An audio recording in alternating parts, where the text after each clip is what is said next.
Hiya and good evening from Hinny here at Hinny High. Welcome if you're new to my channel. Please do subscribe if you like what you see. It is almost 9 p.m. here in the UK and seems to be just the right time. 9 is the number of Sagittarius, the ninth house, the number of wisdom. It seems just right to give you this video, which I've been planning today and yesterday as part of my to-do list. So this is the next one on my to-do list, Sun in Sagittarius. So thank you very much to my friend Diane, who I'm pretty sure is the one for whom I put this on the list. But let's get into it. So what we're first of all going to do, my darlings, is look at this beautiful picture of the beautiful Kadar Williams Sterling, who is one of my favorite recent actors. So sexy, from Sex Education. Anyway, he has his sun in Sagittarius, and we may just look at another picture of him later because it's my video and I think that's okay. The sun is what I'm focusing on in this video, the sun sign or the star sign. And sun sign astrology, very briefly, is about the ego of the person. It's about wants. What do they want? What do they want to do?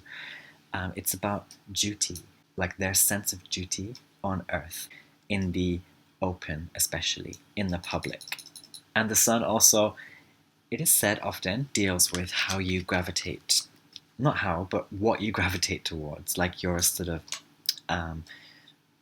I don't know, like a firefly or a fly to a lamp, like what you're sort of gravitating towards naturally, because that's of your essence. It's also your vitality. So from what you get all of this energy and essence and vitality, and it's therefore how you also shine.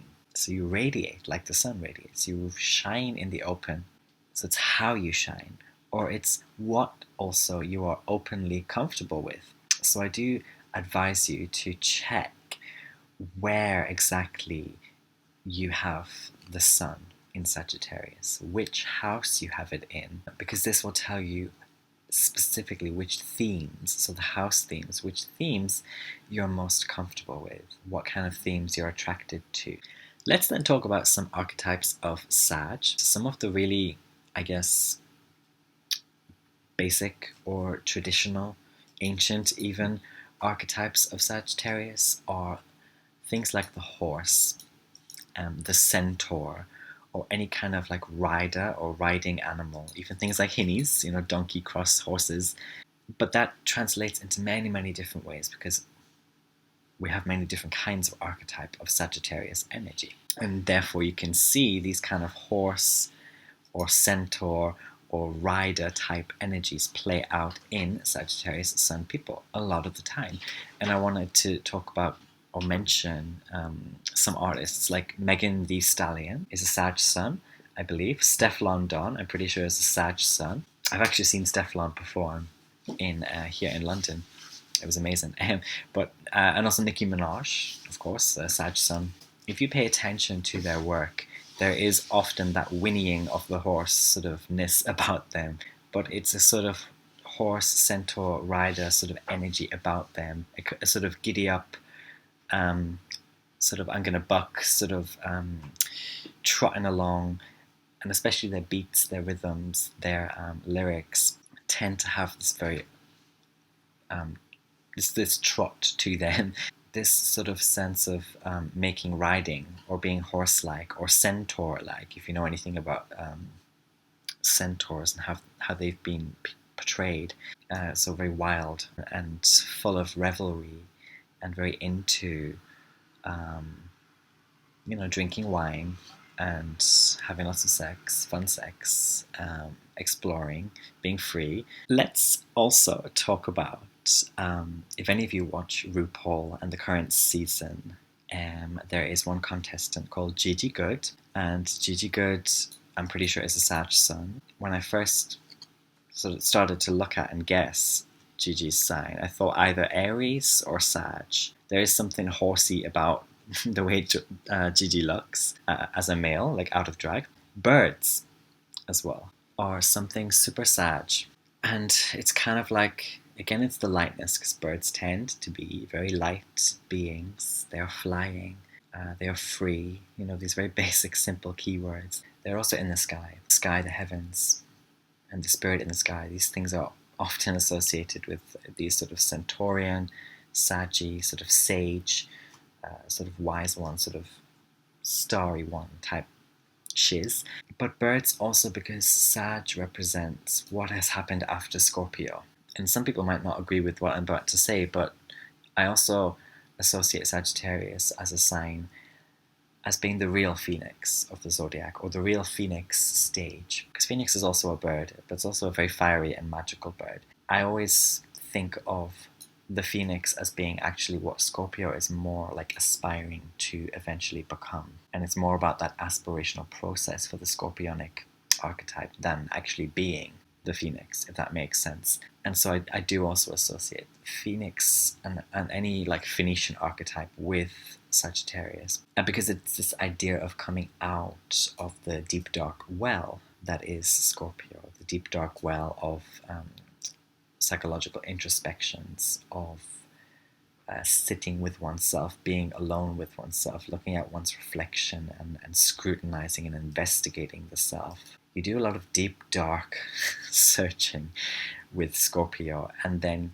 once you come out of that darkness is the light. And it's kind of like, you could think of it as like the lava of some creature deep down in a dark well that is going through this process, and then a butterfly or a moth comes out of that lava, flies out of the well. And I've used before in my videos this analogy of a frog at the bottom of a well when we talk about Scorpio and then Sagittarius. The frog kind of only really knows at the moment this circle of sky, the circle of blue sky, let's say.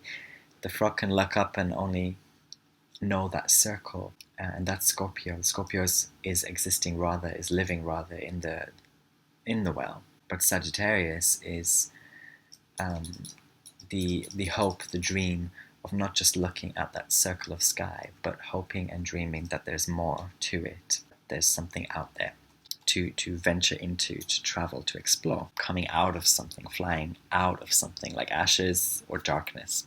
Butterflies as well, I tend to associate with Sagittarius. You might have noticed Taylor Swift in her album art, I think, and also in some of her videos, there is a lot of imagery, like butterfly imagery. Again, the butterfly is a very light, also pretty, but very light sort of being, but it's also flying. But I wanted to also highlight with the butterfly, and the butterfly also goes through a process of transformation, like the phoenix does. It comes out of the chrysalis. Is that what that's what we call it, right? The chrysalis. Yes, there's that, but I wanted to also look at this tarot card from the Wild Unknown deck, which I've used before.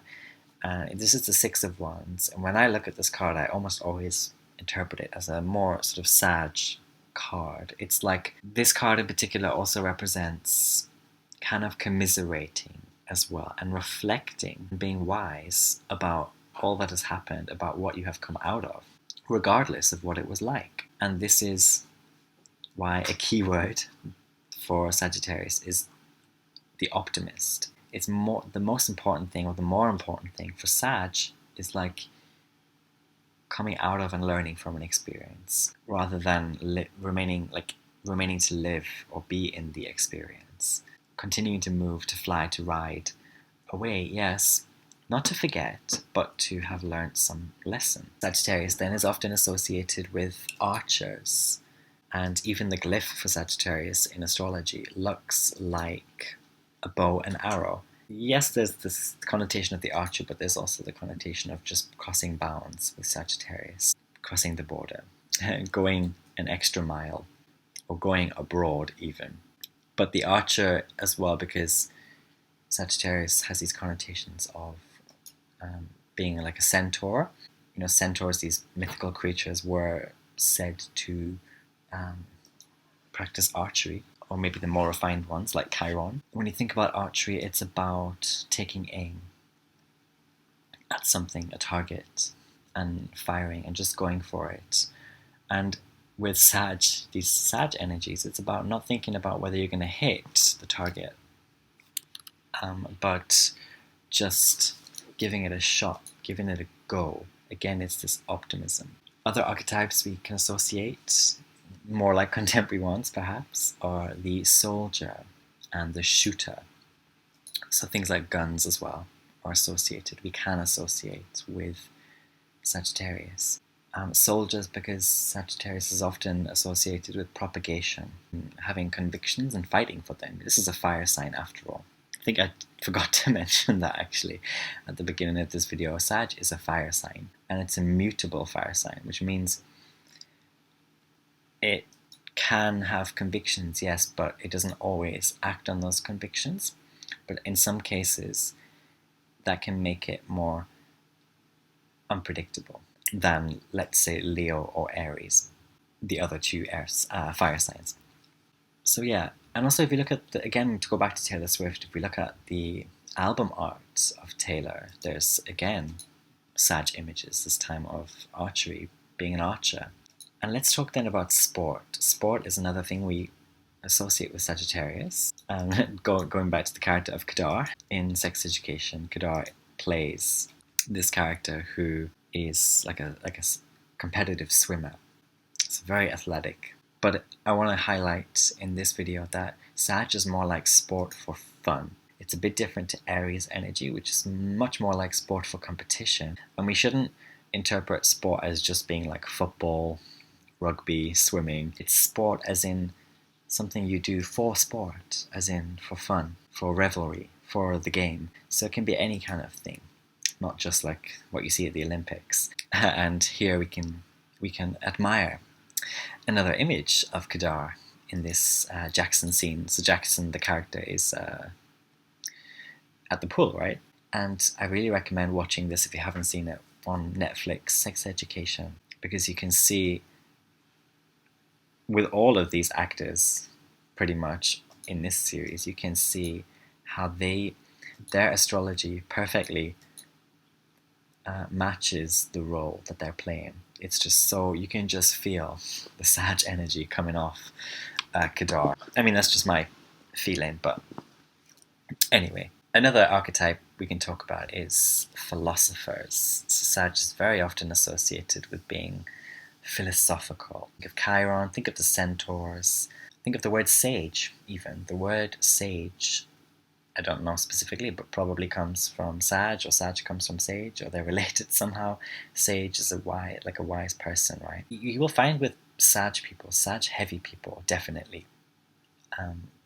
But even Sag Sun people, they at least will gravitate towards adages. And in Korean, because I teach Korean, there's this thing called 사자성어, which is from Chinese, and it's kind of like 4-syllable adages, if you like.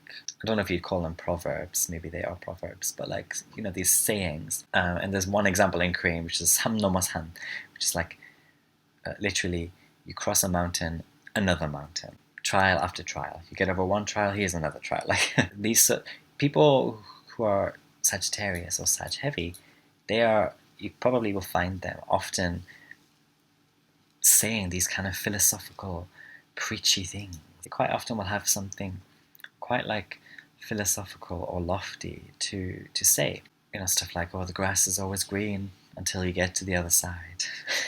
Or, you know, don't put all your eggs in one basket. You know, they might have these sort of adages. Traveler as well is another archetype of Sag, so traveling, but the person who's actually doing the traveling. Like a roamer, or again, a rider, this kind of person. But it doesn't have to be physical. This is just the energy we're talking about. And astrologers have this tendency to make everything literal and earth-like. It doesn't have to be about physical travel, though. Just like sport doesn't have to be about the Olympics. Sport can just be anything you do for sport, for fun, right? You can travel with your mind. You can travel with your studies. You can travel with your beliefs. The key thing is that you're going a long distance, and probably you're sometimes doing it differently to others. You know, maybe you're traveling mentally through your religion as a Sag Sun person, whereas people around you don't follow this religion or believe in this religion. Or maybe you are very politically passionate about something that others around you aren't. and it kind of can make you a little bit of a lone wolf, or well, not really a lone wolf necessarily, but a sort of the last rider type, or a lone rider. And so yes, this can also relate to being a preacher or a teacher again, or a wise one. And this picture I'm showing you now is from a CNN article, and the article is titled "Travel Makes Us Happy, :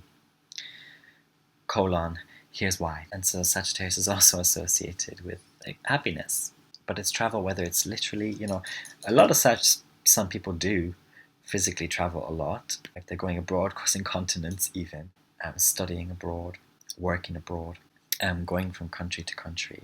They might be that sort of backpacker type who goes to teach or learn or work in different countries over a year or 2 years or whatever. But they might also be the type who stays within their country or within their county or whatever, but still they seem to be doing something that is reaching out there, or aiming high, or something that is still somehow like wild, or in the wilderness perhaps. They could be, learning a foreign language, or more than one foreign language in their home country, or whatever the case might be, or teaching that, or both. So Sag is then often associated with happiness, yes, but also laughter, and again optimism. Again, that Nicki Minaj lyric, Sagittarius, I'm an optimist. But also blue skies. I love to associate Sag energy with blue skies, like when you look up and you just see like gorgeous, vast blue skies. Lightness, keeping things light, like light humor, just like Gemini, like light humor, wit, and Sag is all about the jokes as well. Puns. I know this one Sag Sun guy who I met once, and I just follow him on Facebook now, but he's often posting puns, and I just think to myself, it's just Sag energy through and through. Also, the color orange is a very Sag thing, but it's anyway the energy of orange, which is kind of warm. It's not as hot as red, and it's not yellow like the sun, which is more Leo. And rainbows as well. And these ideas of dreams and magic, and even like leprechauns and things at the end of the rainbow. That's all sort of on this Sag Gemini pole. Sag people are also lucky as freak, like super lucky, or this energy is super lucky. So how you would read this for Sun in Sagittarius is these people gravitating towards lucky situations, or just opportunities really, but they tend to have a knack for gravitating towards lucky situations, opportunities. They can be very superstitious. It's again connecting more generally to belief and hope, which are key Sag words. But also Sag is associated with being generous, like centaurs. They were very like jolly creatures, or they're portrayed as being very jolly. They're just roaming around, they're down for a good time, they're down for some fun. They can sometimes be mischievous or downright evil. They definitely can have a dark side, but we're talking about nice sunny things today. But generally this kind of party vibe that will be happy to share things with you. And also this is why I think astrologers put Jupiter as being exalted in Cancer. So in the birth chart, if you have this placement, Jupiter in Cancer is the best place Jupiter could be, because Cancer is all about emotions and caring and being reciprocal. So this is probably the best place for the expanding planet Jupiter to be in your chart, because it's great that you expand all your care for people and things in relationships, rather than being like selfish, which a lot of people, you might say, are. So it's quite a good, generous placement to have, but I think it comes from this more general energy of Sagittarius being a generous, giving sort of energy. Also broad. Being broad is a huge Sag thing. What I mean is making sure your perspective, your worldview, your experiences are broad, and not even doing it like consciously. This is a Sag thing. It's kind of like you're just broadening your horizons by continuing to keep like your options open, keep where you put your mind to open as well. So not to be narrow-minded, not to be conservative, but to explore with that natural Sag curiosity. Curiosity is another Sag thing, but that curiosity to know, to ask questions. Questions is another Sag thing. Why?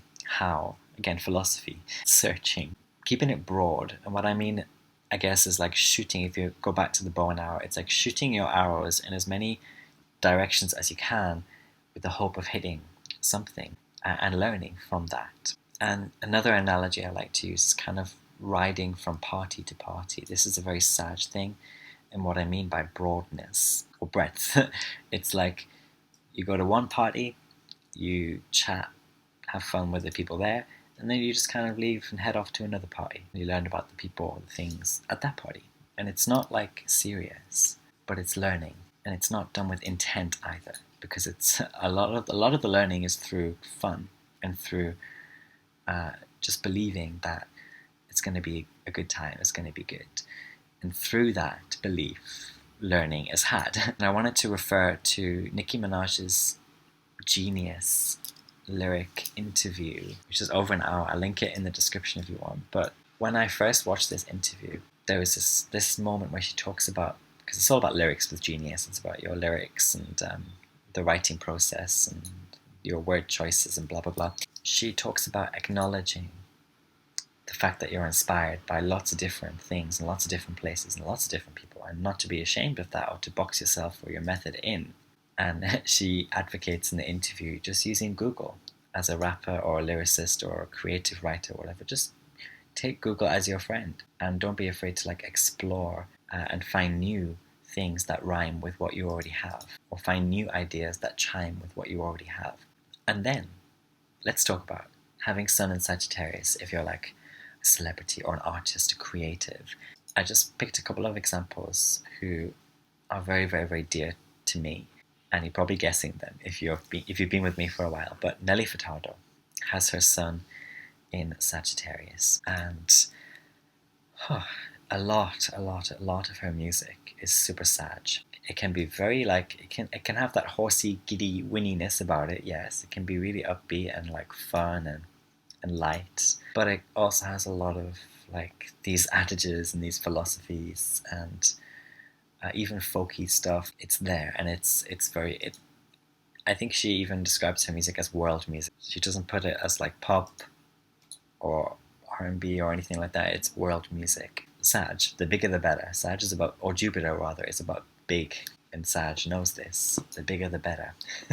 So why not try to make your music the worldly, and to travel with your music and your lyrics. I just picked some quotes, some of her lyrics to share with you. Just a couple. One of them is from her song Powerless.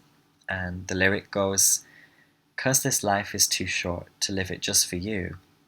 But when you feel so powerless, what are you gonna do? Say what you want." And that's that's one of the lyrics and one of the songs actually of hers especially that has stuck with me since I was like, in my mid-teens? Yeah, my mid-teens. About a lot of Sag things of, yes, freedom, but also reflecting on and philosophizing about life. Also being innately aware of being powerless and about power. Sag comes after Scorpio. So Sag is don't be mistaken in thinking that Sag is just some light, partying airhead. No, Sag is innately aware of the intensity of feelings and passion and power and control, and does go to those, it does go back to the well, of course, when it needs to. Another lyric I really like from her song Hey Man, it goes, "I look at myself in the mirror. Am I vital today? Hey man, I let my conscience get in the way." So this is again kind of, I think it's this energy that's sort of playing with, again coming out of Scorpio and into Sag. It's like, yeah, you can keep looking at yourself in the mirror if you want and like investigating your psyche, your psychology, whatever. You can keep remaining in that darkness and forever if you want, but and like questioning whether you have power or energy or vitality, even life, even you can do that, but you've got to know that a lot of that is in your head. It's your insecurities actually and your fears that you're just either telling yourself or letting control you continually. And so you could just push that out of the way. Shake it off, as Taylor Swift would say. You can just shake it off or buck it like a horse would and like run ahead and just see what that running ahead or flying out or rising up is going to do for you. And it's just like, it's about today as well. Like, am I vital today? Well, maybe you're not vital today, but you're not going to know unless you try. And Nelly Furtado actually has a song called Try, which is very philosophical. Nicki Minaj is another Sag Sun person who I wanted to quote a couple lyrics from. The first one, the song is called All Things Go. And I think this is like one of her most profound lyrics that I have carried with me since I discovered Nicki Minaj's music. And I think there's super Sag lyricism in the whole of this song. But the one I just wanted to take out and share is, it goes, I look beyond what people saying and I see intent. Then I just sit back and decipher what they really meant. I love this lyric so much. And I also, more importantly, think it's a great representation of Sag energy. Another lyric from the song The Night Is Still Young goes, I never worry, life is a journey. I just wanna enjoy the ride. What is the hurry? It's pretty early. It's okay, we'll take our time. And I love this one. So it's full of that Sag optimism. And it's full of that carpe diem, seizing the day shiz. It's full of that. And it's also a very upbeat, like sonically, musically song. Here on YouTube, just to finish, one of my favorite astrologers on YouTube is Sun and Sagittarius. It's Meredith from Soul Navigation. I love Meredith. When I discovered Meredith's work, I was like smiling so much because she just oozes the Sag energy. And when she's talking about, because sometimes when I watch videos, I'm doing it kind of as a student, like to learn new things. But when I'm sort of hearing her and experiencing her take on different astrological topics, it feels like she's telling a story. And Sag, by the way, is also associated with like the storyteller or a storyteller, but like in a sort of wise way. Again, adages or fables, this kind of storyteller. Or like someone by the campfire, telling stories by the fire to keep you entertained. That seems like a very Sag thing. But anyway, I just feel like she's telling stories. She's a storyteller.